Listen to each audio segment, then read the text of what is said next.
The Work Management Analysis app provides you with an overview of how well your business is planning, scheduling, and executing maintenance. Some of the KPIs include schedule attainment, statutory task compliance, maintenance backlog, and percentage tactical work. All of the KPIs are documented with examples to ensure that you know exactly what is being measured. The work management KPIs also cater for different maturities, enabling your analysis to mature with your business.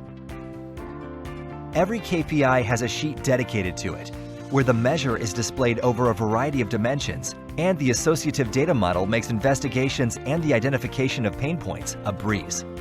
For example, finding the asset type with the most work orders in the backlog, and then seeing which individual assets are responsible for the backlog can be done in a few clicks. The other objects give you supporting information, such as the age of the work orders, the sites where the work needs to be done at, as well as the responsible trades, sections, and staff members. As with all apps, you once again have access to the detailed records for discussion with your team.